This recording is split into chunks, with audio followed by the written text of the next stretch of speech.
महाराष्ट्रातला सोयाबीन कापूस उत्पादक शेतकरी आज संकटात आहे। अर्थात सर्वच पिकांचा शेतकरी संकटात आहे। अशा परिस्थितीत सरकारचं शेतकऱ्याकडे दुर्लक्ष होत आहे। आज सोयाबीनला भाव नाही, कापसाला भाव नाही, सरकार कर्जमुक्ती करायला तयार नाही। दूध उत्पादक शेतकरी अडचणीत आहे, कांदा उत्पादक अडचणीत आहे। आम्ही शेतकऱ्यांनी जगायचं नाही का? सोयाबीन कापूस उत्पादक शेतकऱ्यांना किमान सोयाबीनला 9,000, कापसाला 12,500 रुपये भाव मिळाला पाहिजे। आयात निर्यातीच्या धोरणामध्ये बदल झाला पाहिजे। जंगली जनावरांचा शेती पिकांना मोठा त्रास होतो आहे, शेतीला मजबूत कंपाऊंड करून मिळालं पाहिजे आणि 100% पीक विमा शेतकऱ्यांच्या खात्यावर जमा झाला पाहिजे। अर्धवट देऊ नका अशी आमची मागणी आहे। याबरोबर कर्जमुक्तीची एक मागणी आहे। अशा अनेक मागण्या घेऊन आज लातूर जिल्ह्याच्या दौऱ्यावर होता मोठा मोर्चा आमचा औशामध्ये निघाला।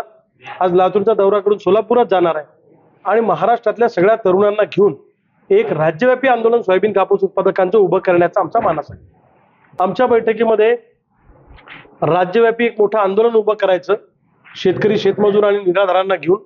दुसऱ्या बाजूला शेतकरी शेतमजूर आणि निराधारांच्या प्रश्नावर, गोरगरिबांच्या प्रश्नावर काम करणाऱ्या चळवळीतल्या कार्यकर्त्यांना निवडणुकीच्या मैदानात संधी द्यायची, शेतकऱ्यांची एक पॉलिटिकल वोट बँक उभी करायची आणि जसं जातीची धर्माची वोट बँक लवकर उभी होते तशी शेतकऱ्यांच्या प्रश्नावर सुद्धा एक वोट बँक उभी झाली पाहिजे, जेणेकरून विधानसभेच्या निवडणुका शेती प्रश्नावर होतील। विमा कंपन्यांचा आणि सरकारचं साठलोटं आहे। हजारो कोटी रुपये या विमा कंपन्या जमा करतात आणि वाटताना शेकडो कोटी रुपये वाटतात। या विमा कंपन्यांचा आणि सरकारचं साठलोटं असल्यामुळे ते त्यांच्यावर कारवाई करत नाही। शेतकऱ्यांना म्हणजे हजारो कोटीने लुटायचं आणि लाडकी बहीणच्या नावाखाली 1,500 रुपये द्यायचे, म्हणजे लाखानं लुटायचं आणि शेकड्यानं द्यायचं असा उद्योग सरकारनं चालवला आहे। 50,000ने खिसा मारायचा आणि भाड्याला 500 रुपये त्यातलेच काढून द्यायचे, अशी सरकारची अवस्था आहे।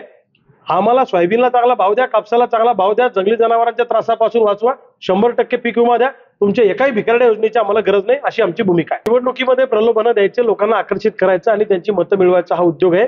5 वर्ष का नाही दिलं? मग आता निवडणुका 2 महिन्यावर आल्यावरच कशा काही योजना सुचल्या? लक्षात आलंय एकनाथ शिंदे साहेबांच्या, मुख्यमंत्र्यांच्या, की लोक आपल्या बरोबर नाही आहेत, लोक आपल्या विरोधात गेलेले आहेत, म्हणून असल्या योजना आणून लोकांना प्रलोभनं देऊन लोकांची मन वळवण्याचा प्रयत्न आहे। पण त्यांना माहित नाही ही योजना शिवराज सिंग चौहानांनी आणली होती, माझी लाडकी बहीण। ती योजना आणली, त्यांचं मुख्यमंत्रीपद गेलं। तसं ती योजना आणली की मुख्यमंत्रीपद जातं। एकनाथ शिंदे साहेब तुम्हाला भविष्यात मुख्यमंत्री दिसतील की नाही याबद्दल शंका आहे? बहीण मला सांगा, भावाच्या खिशातनं पैसे ओरबडायचे सोयाबीन कापसात, शेतकऱ्याच्या शेती पिकावर दरोडा घालायचा आणि त्यातले 1,500 काढून बहिणीला वळणी टाकायचे, हा कोणता उद्योग आहे? म्हणजे वाटीतलं ताटात आणि ताटातलं वाटीत असा उद्योग सुरू आहे। प्रतापराव जाधव मला किती गांभीर्यानं घेतात हे सगळ्या बुलढाणा जिल्ह्याला माहित आहे।